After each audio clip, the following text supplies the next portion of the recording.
okay? Now, I have two comments on my deep respect for human life, okay? Number one, I'm opposed to our wasting our military in the Middle East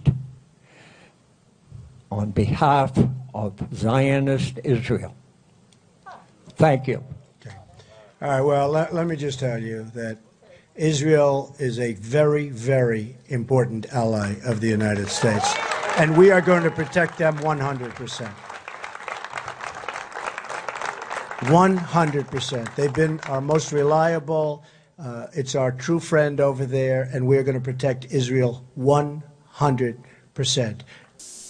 Was it Israel's interest that caused them to bomb and kill 37 innocent Americans on the Liberty? It was a terrible tragedy, and that's what happens when a spy ship spies. Terrible, even to your allies. Even to your allies. I represent the USS Liberty Veterans Association, the LVA. I am the LVA's current president. Our mission statement states that we strive to have the truth told to the American public about the Israeli attack. That is, the attack was brutally deliberate. I'm not critical towards the American public, as they have been deceived by our government, Israel, and the media, which is influenced and controlled by Israeli supporters. To wit, the laws have been broken or thwarted to maintain our relationship with Israel, and I'll provide you with details as I know them. It is my contention that by investigating the Liberty story, a very sinister historical blight becomes defined.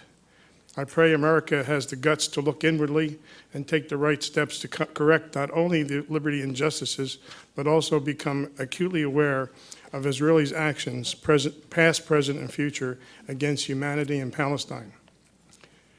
The Moore Commission is the benchmark identifying the Israeli injustices that our government will not address.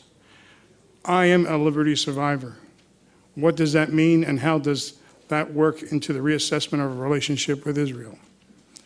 I survived the 2-hour Israeli attack on the U.S. naval intelligence ship USS Liberty AGTR-5. On June 8, 1967, during the Arab-Israeli Six-Day War, Israel tried to sink the ship, attempting to murder the crew of 294 Americans. They launched 5 torpedoes, but our captain, William McGonigal, assertively dodged 4 of them. However, the 5th hit us on our starboard side, just forward of the midships, killing 25 of the 34 Americans. We did not sink, but 2/3 of the crew were incapacitated. There were wounded and dying sailors all over the ship. It was literally a bloodbath. It is miraculously we didn't sink, and I'll say more about that later. A little after 2 p.m., 3 Israeli unmarked fighter jets began strafing the ship with 20-millimeter cannon and rockets, killing the young sailors manning the 50-caliber machine guns. The radioman immediately tried to call for help, discovered all U.S. selected frequencies were jammed.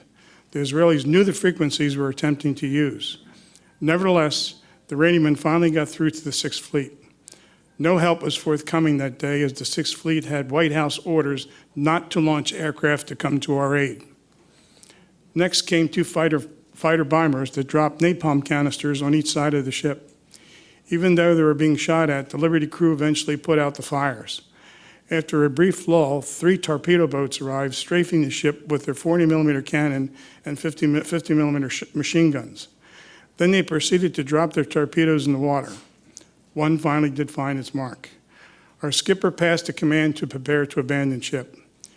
3 inflatable life rafts that remained seaworthy were dropped over the side and were machine gunned by the motor torpedo boats.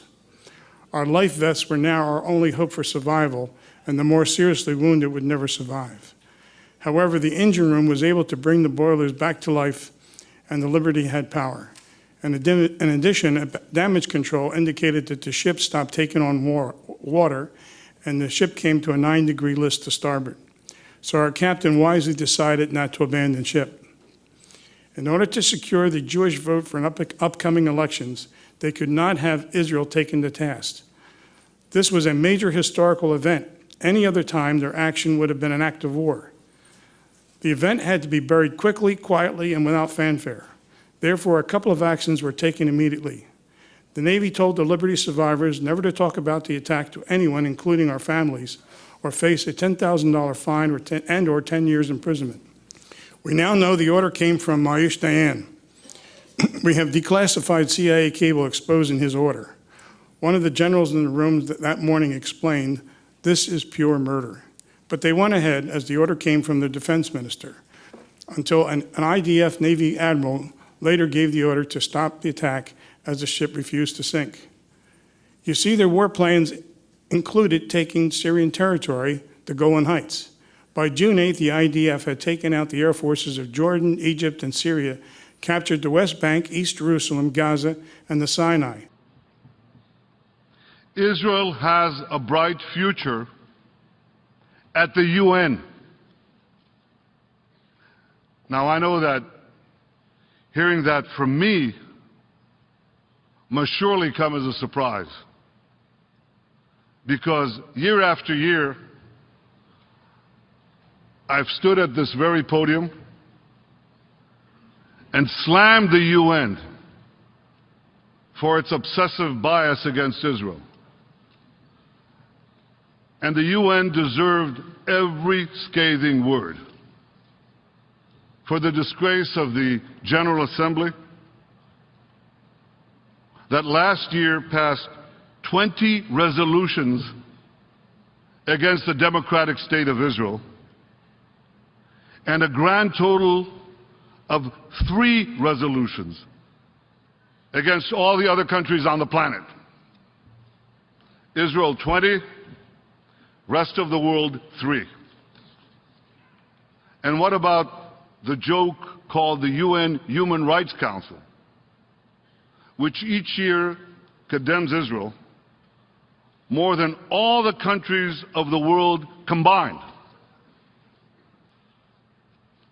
Ladies and gentlemen, the UN, begun as a moral force, has become a moral farce. So when it comes to Israel at the UN, you'd probably think nothing will ever change, right? Well, think again. You see, everything will change, and a lot sooner than you think. Which brings me to my next point, the utter weakness and incompetence of the United Nations.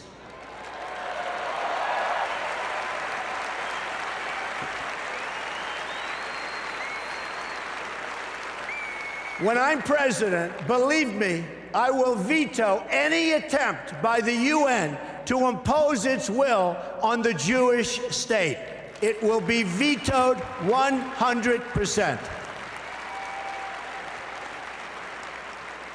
When I become president, the days of treating Israel like a second-class citizen will end on day 1.